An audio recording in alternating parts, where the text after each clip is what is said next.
오늘 생사를 넘어선 명예라는 주제의 말씀을 이렇게 나누겠습니다. 오늘 본문에서 바리새인들이 예수님께 나와서 이렇게 질문합니다. 사람이 아내를 버리는 게 옳은 겁니까? 그래도 됩니까? 이렇게 2절이죠. 바리새인들이 예수께 나와 그를 시험하여 묻되 사람이 아내를 버리는 것이 옳습니까? 이거는 바리새인들이 진짜 궁금해가지고 예수님께 묻는 게 아니고, 이거는 뭐냐면 그를 시험하여 묻되 이렇게 되어 있잖아요. 예수님을 시험하기 위해서 했던 질문이다. 우리가 알고 시작을 해야 됩니다.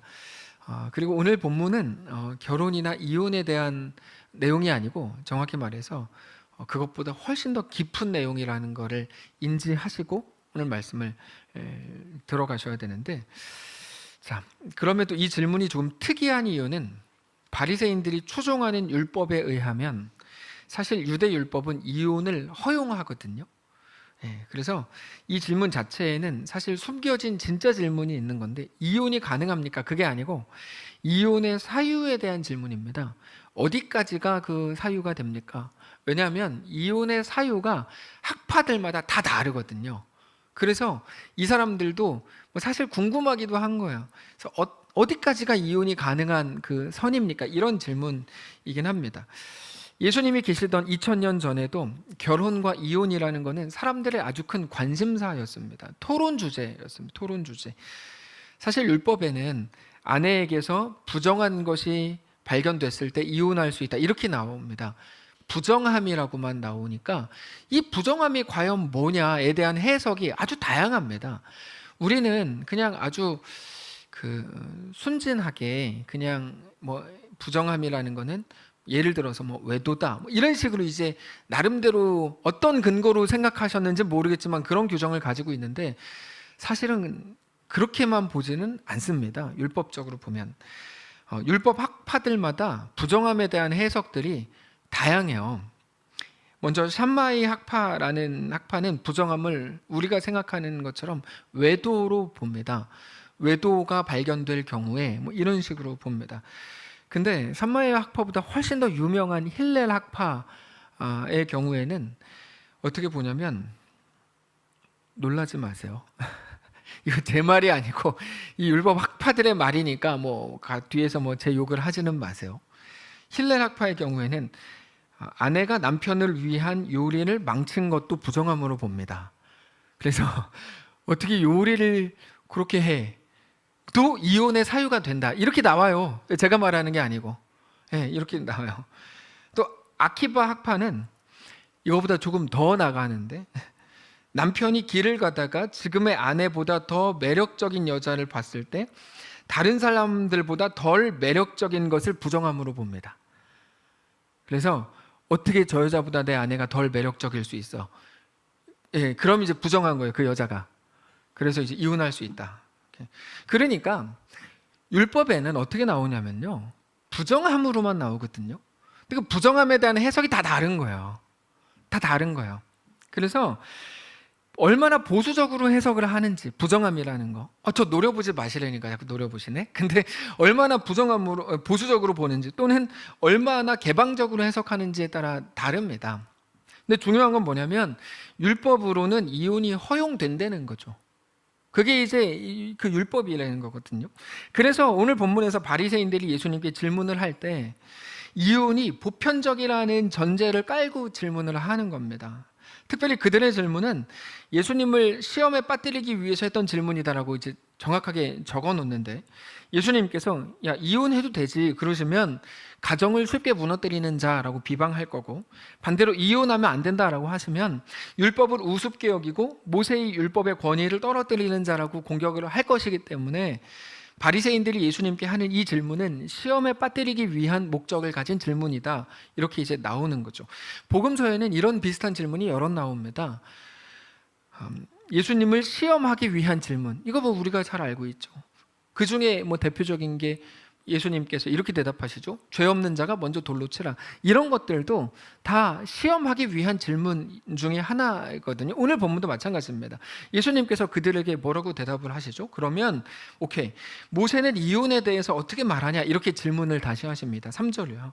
대답하여 이르시되 모세가 어떻게 너희에게 명하였느냐?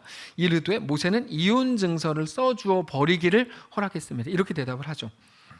이혼 증서라는 것도 우리가 사실 좀 잘 알아야 되는데 우리가 정확히 잘 모르는 부분이기 때문에 잘 아셔야 되는데, 이혼 증서를 써주면 이혼할 수 있다, 이게 모세의 말이라고 나오잖아요. 이혼 증서를 써준다는 것은 뭐냐면, 남성 중심의 사회였던 그 시대에 남자가 여자를 가볍게 만나거나 또는 가볍게 버리지 못하도록 만든 규정입니다.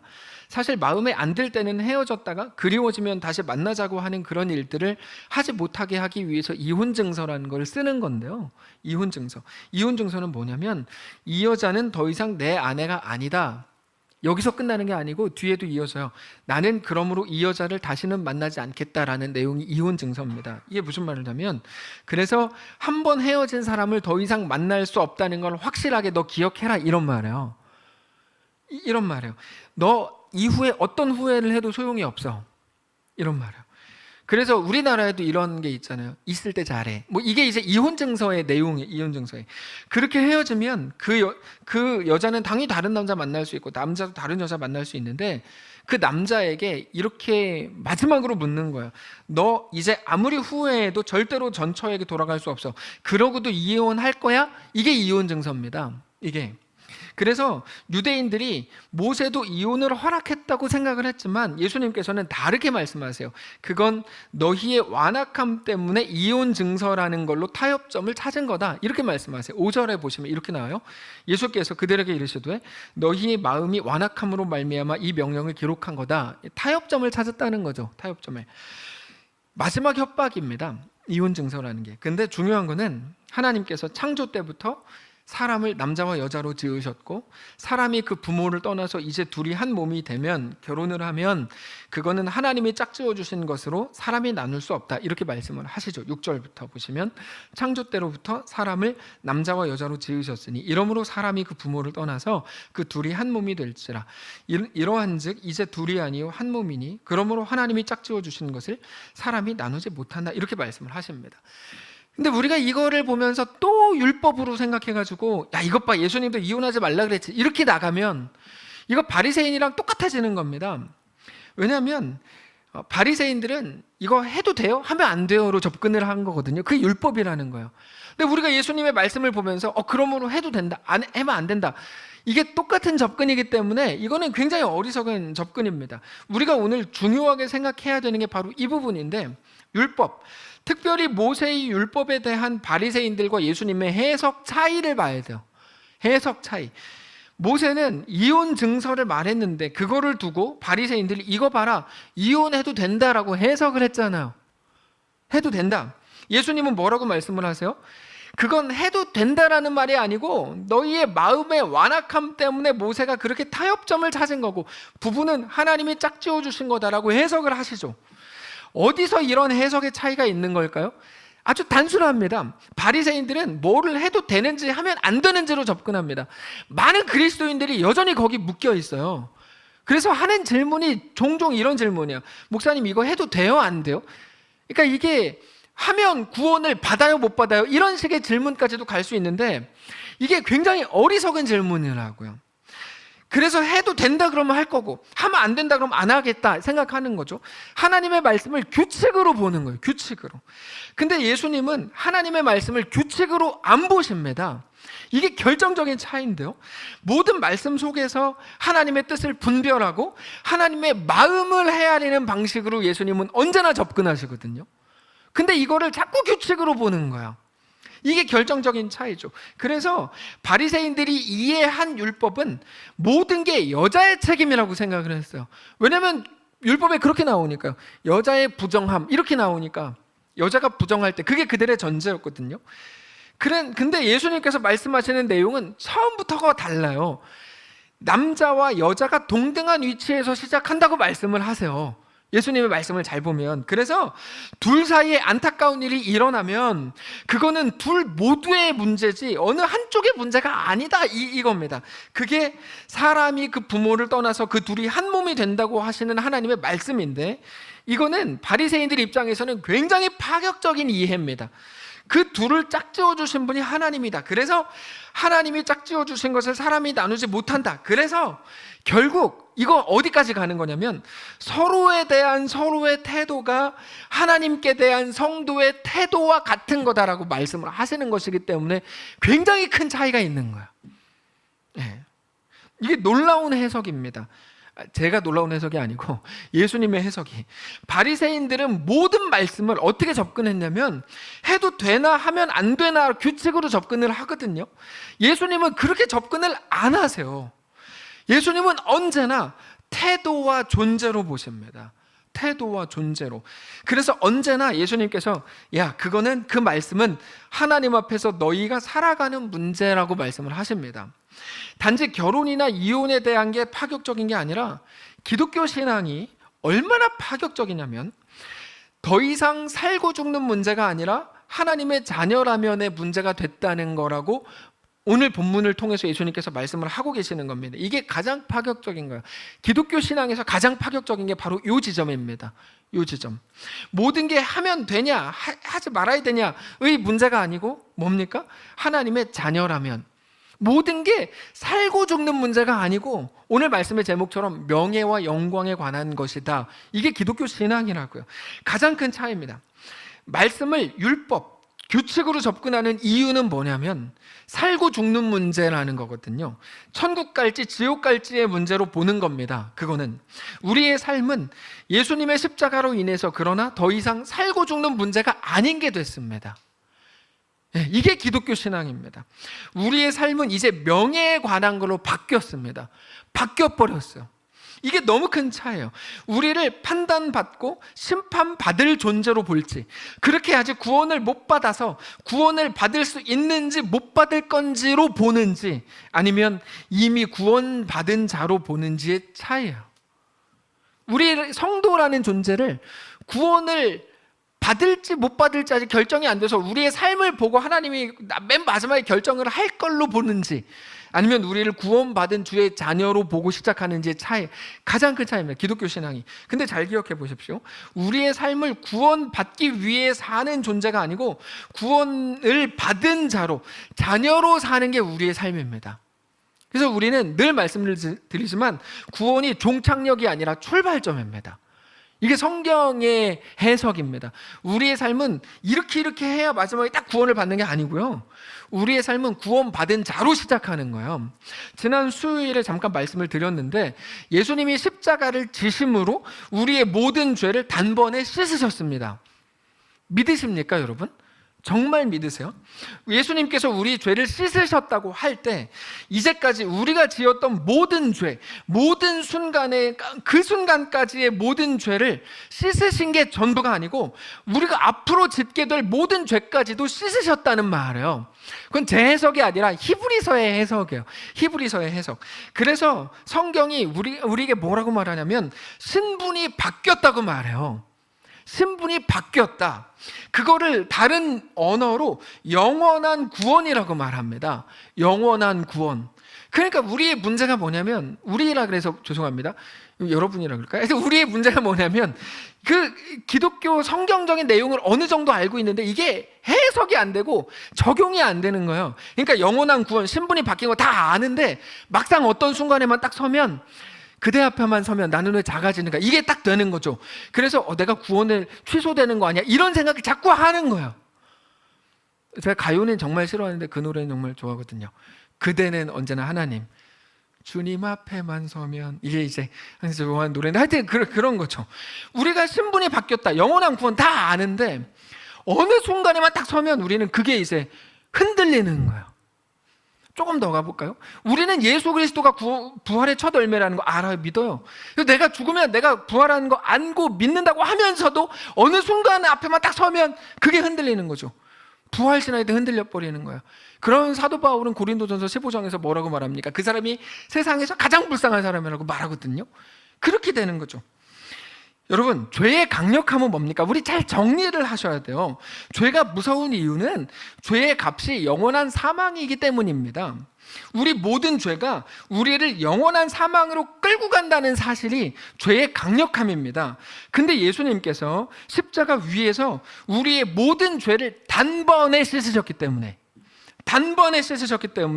우리에게는 더 이상의 어떤 죄의 권세가 우리를 가지고 장난치지 못하게 된 겁니다. 장난을 이제 못 치게 됐어요. 사탄의, 아침 경건회를 들으시는 분들은 아시겠지만 사탄의 또 다른 이름이 사망이거든요. 사망이 최종 권세예요. 이 땅의 최종 권세. 그게 더 이상 우리를 가지고 장난을 못 치게 됐어요. 그렇게 우리 운명이 바뀌었습니다. 우리 운명이. 이제는 모든 것은 살고 죽는 문제가 아니라, 그래서 뭡니까? 명예에 대한 문제가 된 거예요. 명예에 관한 문제. 그러니까 우리를 뭐라 그럴까요? 정죄라고 사실 별로 쓰지 않아요. 우리는 더 이상 정확하게 신앙적으로 정죄라는 말을 우리에게 쓰지 않아요. 정확하게는. 정죄는 죄를 정해서 그 결과로 사망으로 이끌어 가겠다가 정죄거든요. 우리를 비난하고 책망할 수는 있죠. 하나님께서, 야, 너 하나님의 자녀가 왜 그렇게 살아? 이거는 말이 되는데 너 그러면 지옥 가. 이거는 말이 안 되는 거예요. 이해가 되십니까? 그게 신학적으로 맞는 말이에요. 모든 것은 살고 죽는 생사에 관한 문제가 아니고 우리는 이제 명예에 관한 문제거든요. 그게 둘째 아들입니다. 둘째 아들이 집을 나갑니다. 아버지의 유산을 땡겨받아서 집을 나갑니다. 우리는 그 순간에 몰랐어요. 뭐를 몰라요? 제가 저렇게 집 나간 것 때문에 이제 아버지 호적에서 팔게 되는 줄 알았어요. 근데 우리는 결과를 다 봤어요. 어떻게 됩니까? 그렇지 않죠. 그건 아버지의 계획이 아니었습니다. 아버지는 그 아이를 마음에서 버린 적이 없습니다. 아버지의 계획은 뭡니까? 끝까지 기다리는 겁니다. 왜 기다릴까요? 아이가 돌아와서 아버지의 멋진 아들로 다시 살아주기를 원한 거죠. 그게 아버지의 계획이에요. 그래서 계속 기다려요. 드디어 아이가 아버지의 집으로 돌아옵니다. 아버지는 아직도 거리가 먼데 멀리서 부끄러워하면서 터벅터벅 고개를 푹 숙이고 돌아오는 아이에게 달려가서 아이를 꽉 안아주죠. 아이는 자기의 못나고 못된 행동 때문에 아버지가 자기를 버렸을 거라고 생각했습니다. 그래서 내가 집으로 돌아가면 자녀로, 아들로 보지 마시고 품꾼 중에 하나로 보소서라고 얘기해야지 시나리오를 다 짜고 돌아갔는데요, 아버지는 그 아이를 버릴 생각이 없었고 버린 적도 없었어요. 마음에서 한 번도 버린 적이 없어요. 아이가 얼마나 훌륭한 아들인지 얼마나 못난 아들인지의 차이는 있을 수 있습니다. 그러나 잘나도 아들이고 못나도 아들이죠. 죄송합니다. 잘나도 딸이고 못나도 딸이죠. 네. 그게 히브리서가 우리에게 말하는 거예요. 히브리서 9장 11절 이렇게 말합니다. 그리스도께서 장래 좋은 일의 대제사장으로 오사 손으로 짓지 아니한 것 곧 이 창조에 속하지 아니한 더 크고 온전한 장막으로 말미암아 염소와 송아지의 피로 아니하고 오직 자기의 피로 영원한 속죄를 이루사 단번에 성소에 들어가셨다. 염소와 송아지의 피라는 말은 그 효력이 그때밖에 없기 때문에 그들은 죽음을 이길 힘이 없거든요. 염소와, 이거에 대해서는 이번 주 화요일날 아침 경건회를 들으시면 더 이해가 잘 될 겁니다. 근데 효력이 그때밖에 없기 때문에 죄를 지을 때마다 짐승을 잡아야 돼요.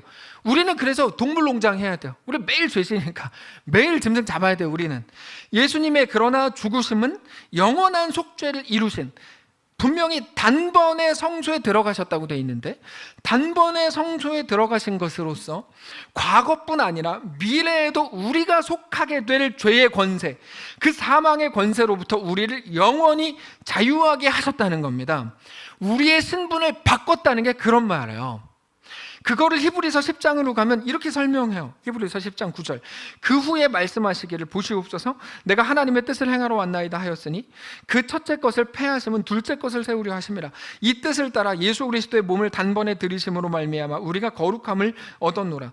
제사장마다 매일 서서 섬기며 자주 같은 제사를 드리되, 매일 반복적으로 죄 지을 때마다 같은 제사를 드리는데 이 제사, 그 제사, 제사장들의 제사, 짐승 제사는 언제나 죄를 없게 하지 못하거니와, 언제나라는 건 영원이란 뜻이죠. 12절 오직 그리스도는 죄를 위하여 한 영원한 제사, 한 번의 영원한 제사를 드리시고 하나님 우편에 앉으사 그 후에 자기 원수들을 자기 발등상이 되게 하실 때까지 기다리시나니, 자기 원수들의 왕은 사망이라고요. 14절 그가 거룩하게 된 자들을 한 번의 제사로 영원히 온전하게 하셨느니라 써있죠. 무슨 말인 줄 아세요?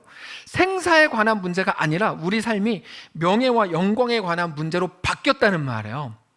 주의 자녀가 됐다는 게 그 말이에요. 지금은 내가 잘하고 뭐 기도생활 잘하고 헌금생활 잘하고 뭐 할 때는 이렇게 이름을 쓰는 것 같다가 우리가 잘못하면 딱 찔찔 긋는 그런 게 아니라고요. 자녀가 됐다는 말이 중요한 거는 더 이상 우리의 죄와 연약함이 우리를 어디로 못 끌고 갑니까? 영원한 사망으로는 끌고 가지 못한다는 거예요. 그게 기독교 신앙이라고요. 그게 기독교 신앙이라고. 이제 우리가 하나님의 자녀요, 하나님의 백성이 됐기 때문입니다. 다만 이 말씀이, 저도 말씀을 준비하면서 우리를 도덕적으로 무너뜨리지 않기를 정말 원합니다. 저는 그것을 원합니다. 그러나 동시에 예수 안에 허락하신 은혜와 바꾸어 주신 운명에 대해 깊이 알게 되시기를 정말 원합니다. 여러분, 부활신앙이 뭔지, 기독교 신앙이 뭔지 우리가 잘 아셔야 돼요. 아니면 매일 벌벌 떠는 것밖에 할 수 없어요. 제발 나를 죽이지만 마세요. 뭐 이거밖에 안 돼. 제가 이제부터 뭐 교회 생활 잘할게요. 뭐 11조 잘할게요. 봉사 잘할게요.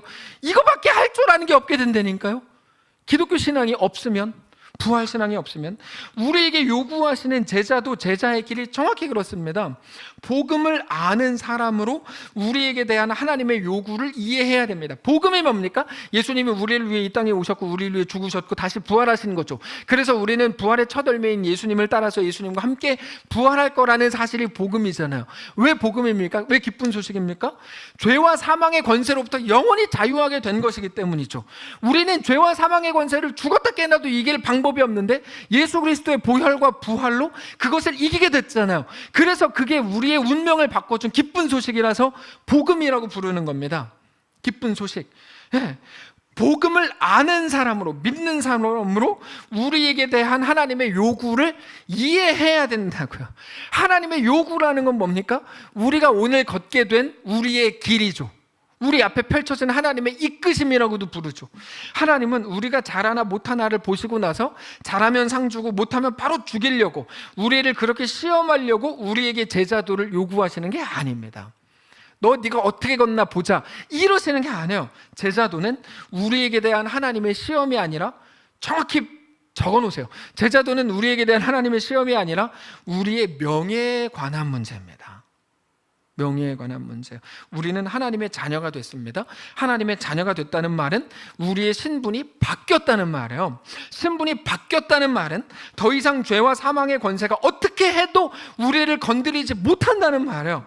이제 우리의 삶의 모든 것은 영광과 명예에 관한 문제라는 것을 그래서 알아야 됩니다. 그 길을 안 걸으면 어떻게 되냐고요? 명예롭지 못한 거고요. 그 길을 걸으면 영광스럽고 명예로운 거예요. 그 문제인 거예요. 그게 제자도의 핵심입니다. 그렇게 걷는 게 멋지고 영광스러운 길인 거죠. 그게 초대교회 성도들이죠. 그들이 왜 영광스럽습니까? 그들이 왜 멋있죠? 그들은 그 길을 걸었거든요. 여호수아와 갈렙이 왜 멋있습니까? 그들은 믿음으로 그 길을 걸었거든요. 근데 광야에서 죽은 사람들, 예전에 한번 말씀드렸지만 저는 광야에서 죽은 사람들이 구원을 받았냐 못 받았냐, 받았다고 거의 완전히 확신합니다. 사실 거의는 좀 치사한 거고, 하나님께서 불러내신 이후에 그러나 그들에겐 영광과 명예가 없죠. 그 차이인 거예요. 그걸 어떻게 그렇게 확신하십니까? 모세 때문이라고 말씀을 드렸잖아요. 예전에 다 설명을 드린 거기 때문에 넘어가겠는데요. 모세 때문에 그렇다고 이제 말씀을 드렸고, 그 길은 어쨌든 영광과 명예에 관한 길이에요. 오늘 우리에게 주어진 그 길, 우리가 눈물을 흘릴지라도 깊은 한숨을 내쉴지라도 우리가 이 길, 제자의 길을 걸어야 되는 이유는 이같이 우리에게 펼쳐진 길이 우리의 명예요 영광이기 때문입니다. 그게 초대교회 성도들의 삶이었습니다. 그들은 험난한 길을 걸었습니다. 그렇게 해야 그들이 구원받고, 반대로 그렇게 안 하면 구원을 못 받을 것이기 때문에 그들이 순교의 길을 걸었던 게 아닙니다. 구원은 예수 그리스도의 보혈로 얻는 거지 다른 문제가 아닌 겁니다. 그들은 비록 고통스러웠지만 성도에게 허락된 놀라운 명예와 영광의 길인 것을 알았기 때문에 그들은 그 길을 걸은 겁니다. 그게 예수의 길입니다. 바울은 고린도전서 15장에서 이렇게 고백해요. 나는 날마다 죽노라, 이렇게 고백해요. 그게 제자의 길이죠. 15장 30절에 이렇게 나와요. 또 어찌하여 우리가 언제나 위험을 무릅쓰리요? 형제들아, 내가 그리스도 예수 우리 주 안에서 가진 바 너희에게 대한 나의 자랑을 두고 단언하노니 나는 날마다 죽노라. 바울이 단지 성도로 살기 위해서 세상으로부터 오는 박해와 위협과 위험을 피하지 않고 무릅쓰기만 한 게 아니고, 더 나아가서 나는 날마다 죽노라라고 고백할 수 있었던 이유는 딱 하나입니다. 바울이 왜 매일같이 죽을 수 있습니까? 예수 그리스도의 부활을 믿기 때문이죠. 그것 때문이에요. 예수님의 부활이 단지 예수님 혼자의 부활이 아니라 부활의 첫 열매로서 우리도 부활할 것을 알고 믿기 때문입니다. 그래서 분명히 이 땅에서는 그게 죽음으로 가는 길인 걸 알면서도 우리가 그 길로 터벅터벅 들어갈 수 있는 이유는 바로 부활을 믿기 때문인 거죠. 그래서 나는 날마다 죽노라라고 말하고 정말로 그렇게 그 길로 걸어 들어가는 게 성도가 가질 최고의 명예요, 영광인 겁니다. 성도의 명예는 예수 부활을 나의 것으로 믿고 나도 그렇게 부활할 거를 알고 사는 게 성도의 명예입니다. 그게 성도의 명예입니다. 왜 그렇게 죽기 싫어하시고 손해보기 싫어하시고 호구라는 소리 듣기 싫어하시고 등신이라는 소리 듣기 싫어하십니까? 거기에 문제가 있는 거예요. 거기에. 부활을 알고 믿을 때 우리는 죽음으로 뛰어들어갈 수 있거든요. 왜 그 어려움만 잠깐 피했다가 어려움이 끝나면 다시 시작하라고 말합니까? 부활을 안 믿기 때문 아닙니까? 라고 바울이 얘기하는 거예요. 오늘 아침에 연락을 했는데요, 최악마의 그 학교에 그 확진자가 계속 나와가지고 지금 이번 주에 학교 못 들어간대요, 그 분들이. 그러면 어떤 분들 생각하겠죠. 그럴 줄 알았어. 그러게 왜 지금 그 두 사람을 집어넣어서. 그 생각이 문제라고. 그 생각이. 그분들이 바보라서 들어가 있습니까? 황바보, 김바보 그래서 들어가 있습니까? 아니요. 그분들이 오히려 바울처럼 살고 있다는 생각은 안 드십니까?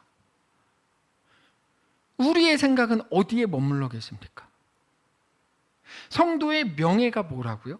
예수의 부활을 나의 것으로 진짜로 믿고 부활을 아는 자로 사는 거죠. 아는 자로. 그게 가장 큰 명예입니다. 부활을 알고 믿기 때문에 바울은 뭐라고 고백해요? 죽음으로 뛰어들어갈 수 있다고 말하죠. 그러니까 세상이 말하는 것과는 완전히 반대인 거예요. 이거 완전 세상은 이해할 수 없는 말들을 우리가 하고 있는 거죠. 결국에 성도들에게 주신 하나님의 명예가 무엇인지 알게 되시기를 바랍니다.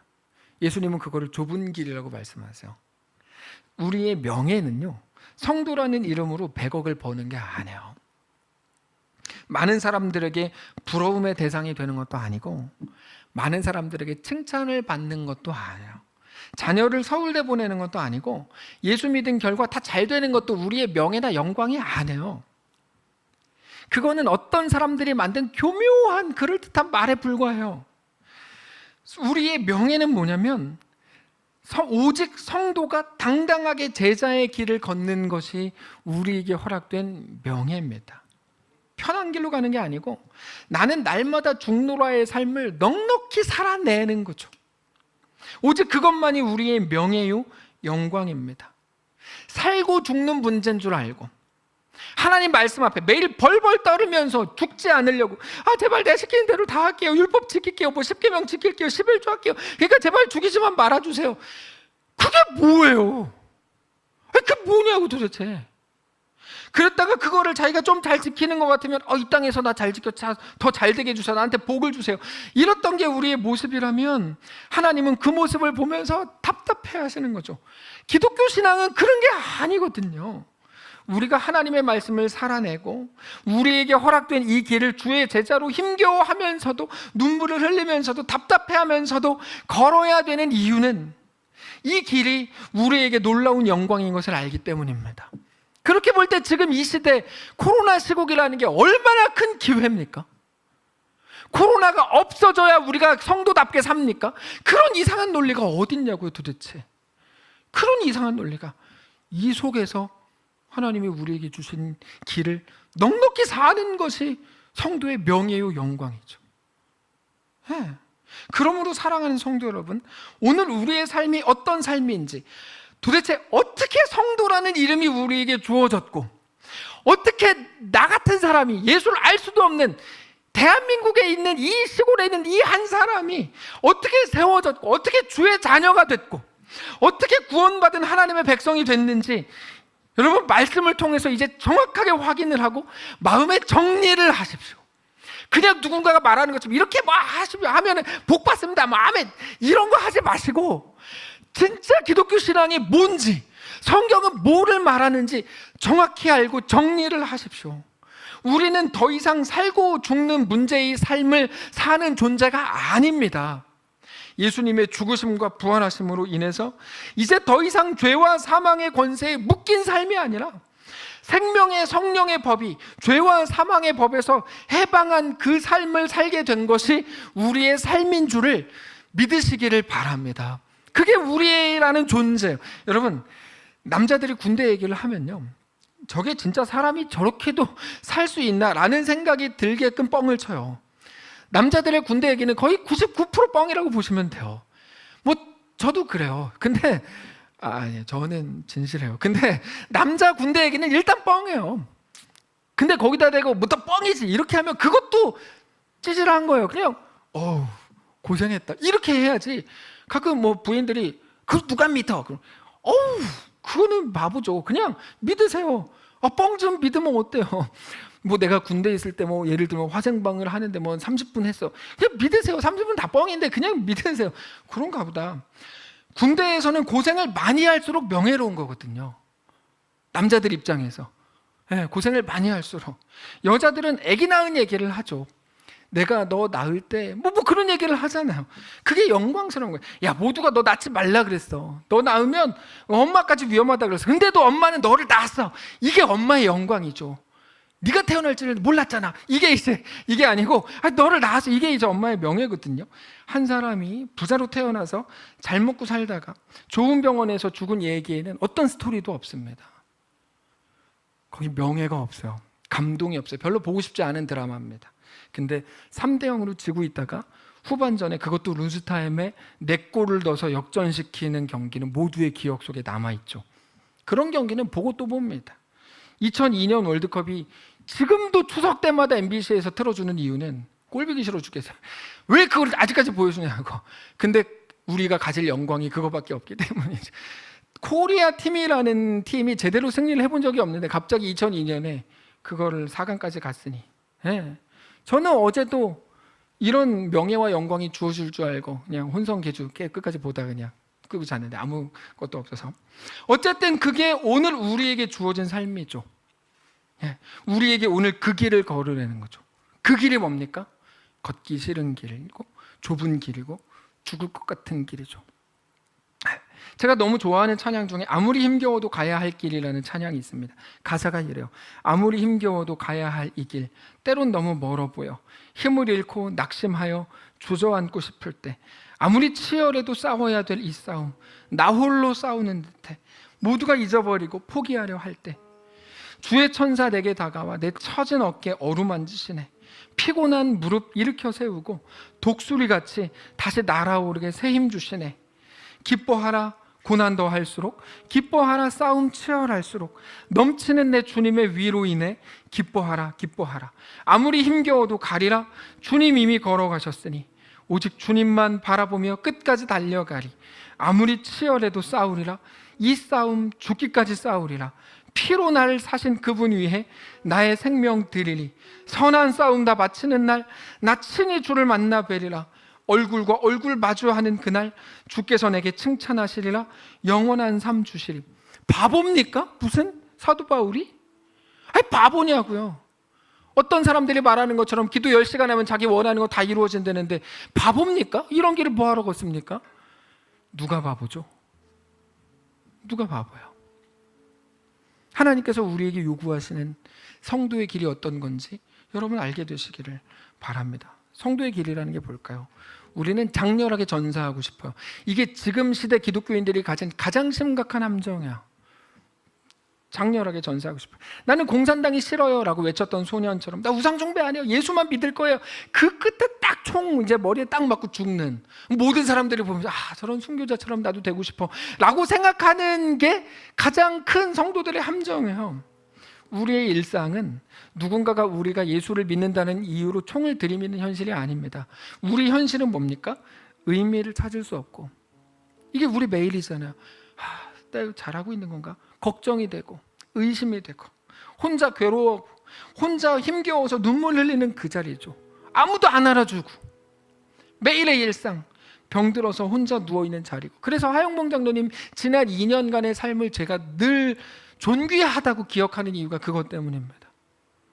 내가 뭐를 잘못한 건지도 모르겠는데 공격을 당하는 그 순간이고, 어쩌면 둘째 아들 집 나간 자리인지도 몰라요. 근데 우리 하나님은 그 자리에도 우리와 함께 하십니다. 거기서 우리 예수님의 부활을 알고 믿는 자로, 하나님은 나를 버리시지 않고 오직 우리의 운명을 바꾸신 것을 알고 믿는 자로, 그렇게 그 자리에서도 부활과 승리를 알고 믿는 자로 고백하면서 살라는 거죠. 그게 명예요, 영광이라는 거야. 남들의 인정은 안 중요해요. 남들 나를 중요하지 않아요. 그래서 오늘 말씀은 너무나 분명합니다. 말씀을 정리하겠는데, 사랑하는 성도 여러분, 아무리 힘겨워도 우리에게 영원한 승리가 보장되어 있는 것을, 결코 망하지 않을 것을, 하나님께 버려지지 않을 것을 알고 사십시오. 알고 사십시오. 매 순간 어려워도 힘겨워도 눈물을 흘리게 돼도 무엇이 명예롭고 영광스러운 것인지를 깨달아 그 명예의 길을 걸으십시오. 그래서 그리스도인들은 오늘 더 안 힘든 길을 가려고 좁은 길을 자꾸만 뚝딱거리면서 넓히려고 하는 게 제일 잘못하는 겁니다. 그리스도인들이 제일 잘못하는 게 바로 그 부분이에요. 타협, 가장 큰 함정이죠. 죽을까 봐, 벌 받을까 봐, 더 혼날까 봐 머뭇거리던 삶을 이제 중단하고, 이제는 율법이 전부인 줄 알았던 예수 이전의 시대를 끝내시고 예수 이후의 시대, 예수님이 오셔서 나를 위해 죽으시고 부활하신 것을 알고 믿는 시대, 예수의 시대, 오직 하나님이 왕이셔서 이제는 우리 생명이 영원한 하나님 나라에 이미 속하게 된 것을 알고 믿는 자로, 그렇게 우리에게 주어진 모든 길이 우리에게 영광이 되고 명예가 되는 길인 것을 아는 자로 우리 주님과 함께 그 길을 걷는 성도들 되시기를 주님 이름으로 축복합니다. 한진희 목사님과 박신희 목사님 나오셔서 잠깐 찬양하고 우리 기도하겠습니다.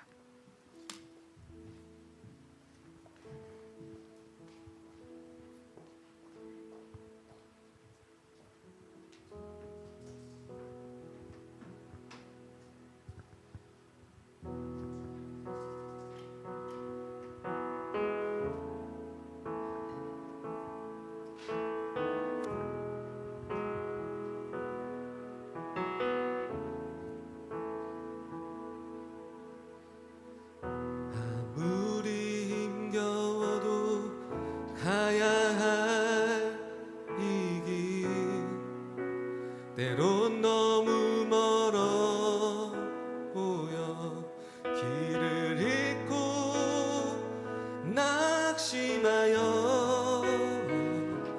주저앉고 싶을 때 아무리 치열해도 싸워야 할 이 싸움 나 홀로 싸우는 듯해 모두 다 잊어버리고 포기하려 할 때 주의 천사 내게 다가와 내 처진 어깨 어루만지시네 피곤한 무릎 일으켜 세우고 독수리같이 다시 날아오르게 새 힘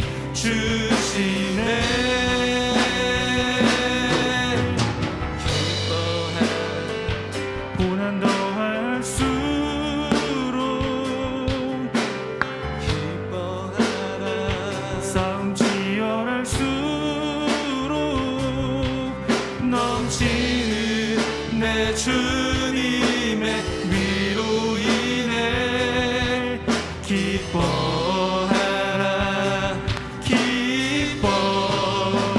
기뻐하라.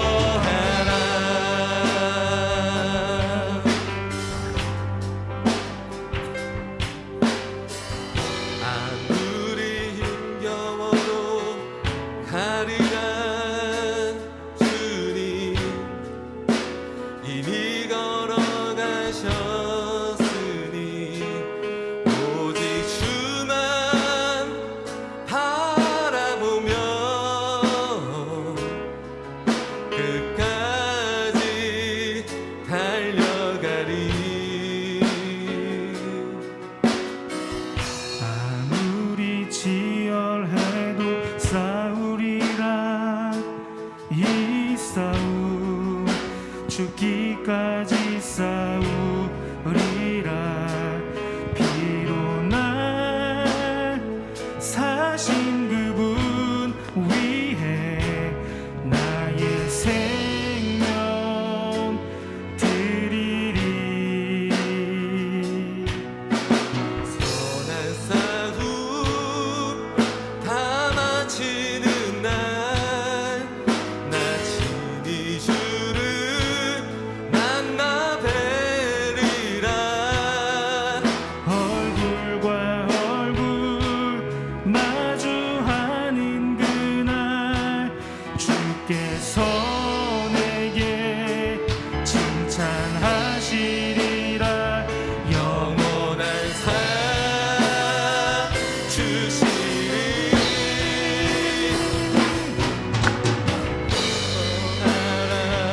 눈물과 인내로 기뻐하라. 우린 복음의 씨앗 넘치도록 거두게 하시리라. 기뻐하라 기뻐하라.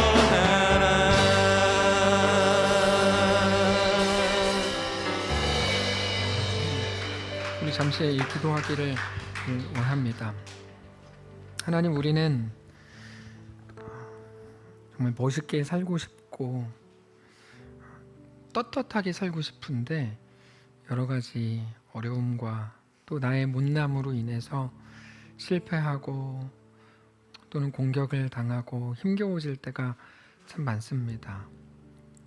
근데 그 모든 순간마다 이 길을 먼저 걸으신 우리 예수님을 기억하면서 예수님이 죽음의 권세에 눌리지 않고 죽었다가 3일 만에 죽음의 권세를 깨뜨리고 부활하셔서 부활의 첫 열매가 되셔서 우리도 그 길을 따라가게 될 것, 우리도 다시 살아나게 될 것, 영원한 하나님 나라에서 사망의 권세가 아니라 영원히 주님과 함께 살게 될 것을 믿는 자로 서 있기를 원합니다.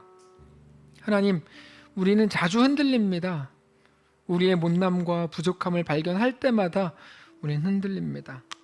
근데 하나님 말씀을 통해 우리에게 허락하신 것이 무엇인지, 그 진리가 어떤 건지, 예수를 믿는 그 기독교 신앙이 무엇인지 깨닫고 우리 모든 삶의 현실 속에서 그렇게 성도로, 신자로 살아가기를 원합니다. 하나님, 우리와 함께 하옵소서. 비록 우리가 잘못한 그 일이라도 하나님, 그 모든 것이 합력하여 선을 이루어내실 하나님을 그 순간에 또 신뢰하게 하시고, 그래서 어떤 길 위에서도 포기하지 않고 주님만을 믿음으로 바라보는 사랑하는 모든 성도들과 그들의 가정과 자녀가 될 수 있도록 인도해 주시옵소서. 그 부활신앙, 성도됨, 영원한 주의 자녀됨, 우리 신분이 바뀐 것, 그 사실을 언제나 깨닫고 주님과 함께 우리에게 허락된 이 좁은 길을 넉넉히 걷는 모든 성도들 될 수 있도록 축복하시옵소서.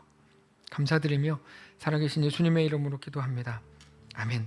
이제는 우리 구주 예수 그리스도의 은혜와 하나님 아버지의 다함없는 사랑과 성령의 교통인도 역사 위로 함께 하시며 은사가 이 시간 주를 바라보며 예수 안에 허락된 이 길을 넉넉하게 믿음으로 걷기를 소원하고, 나의 연약함, 나의 실패가 하나님의 실패가 아닌 것을 믿고, 하나님이 끝내 우리 가운데 우리 삶의 모든 것들을 합력하여 선을 이루어내실 줄을 믿고, 사망의 권세에 내가 영원히 눌리지 않을 수 있음을 깨닫고 예수 부활이 나의 것인 줄을 알고 인정하여 그 앞에 엎드리기를 소원하는 사랑하는 모든 성도들 머리머리 위에, 그들의 자녀 위에, 그들의 가정 위에, 사업장과 직장 위에, 사랑하는 이 교회 위에 이제로부터 영원까지 함께 계실지어다. 아멘.